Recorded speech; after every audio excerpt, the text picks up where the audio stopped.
বিরতির পর স্বাগত। অযোধ্যায় রাম মন্দিরের উদ্বোধন। আর রাম মন্দিরের উদ্বোধনকে কেন্দ্র করে ইতিমধ্যে গোটা রাজ্যব্যাপী বিভিন্ন শোভাযাত্রার আয়োজন করা হচ্ছে। আজ দেখা গেছে যে রাজধানীতে দুঃখিত, আজ দেখা গেছে যে কাকরাবন বাজারে এক বিশাল শোভাযাত্রার আয়োজন করা হয়েছে বিভিন্ন সংগঠনের পক্ষ থেকে, যেখানে অংশগ্রহণ করেছেন ছোট ছোট শিশুরা এবং প্রত্যেককেই রাম সীতা সাজে দেখা যাচ্ছে, কেউ আবার সেজেছেন রাবণ। অর্থাৎ একে একে যে রামায়ণের অবতার, সেই অবতারে হাজির হয়েছেন প্রত্যেকেই। রাম, সীতা, হনুমান, লক্ষণ, রাবণ প্রত্যেকেই নিজেরার মতো করে সেজে আজকের এই শোভাযাত্রায় অংশগ্রহণ করেছেন। শুধুমাত্র কাকরাবন নয়, আমরা দেখেছি রাজ্যের বিভিন্ন জায়গায় বিভিন্ন জেলায় সংগঠনগুলির পক্ষ থেকে এই ধরনের শোভাযাত্রার আয়োজন করা হয়েছে। যেদিকে রাম মন্দিরের উদ্বোধনকে কেন্দ্র করে একেবারে অযোধ্যায় সাজু সাজু রব, বিশেষ করে বিভিন্ন পূর্ণার্থীরা ইতিমধ্যেই ভিড় জমাতে শুরু করেছে অযোধ্যায়, ঠিক অন্যদিকে দেখা যাচ্ছে রাজ্যেও সেই রাম মন্দির উদ্বোধনের এক প্রকার আমেজ পরিলক্ষিত। বিভিন্ন জায়গায় দেখা যাচ্ছে শোভাযাত্রার আয়োজন। সে বিষয়ে আজকের এই শোভাযাত্রাকে কেন্দ্র করে এই শোভাযাত্রার উদ্যোক্তারা কি বলছেন, সংগঠন সদস্যরা কি বলছেন আজকের এই মিছিলকে কেন্দ্র করে, শুনুন।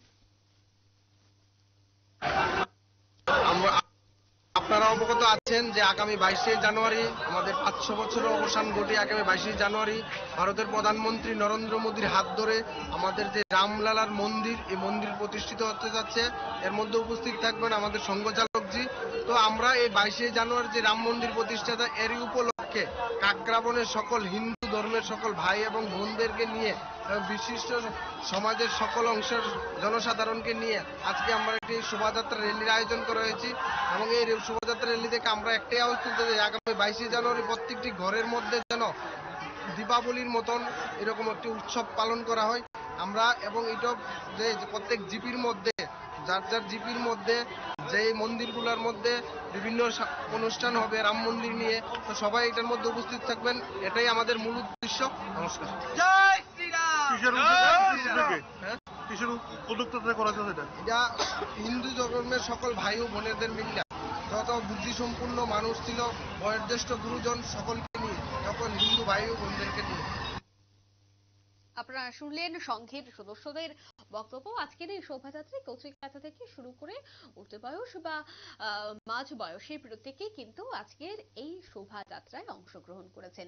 হিন্দু সংগঠন সমূহের উদ্যোগেই আজকের এই শোভাযাত্রা। তারা জানাচ্ছেন যে রাম মন্দিরের উদ্বোধনে প্রধানমন্ত্রীর হাত ধরেই হচ্ছে, তারই আগে বিভিন্ন রাজ্যে এই মুহূর্তে বিভিন্ন হিন্দু সংগঠনগুলি এই ধরনের কর্মসূচি হাতে দিয়েছে।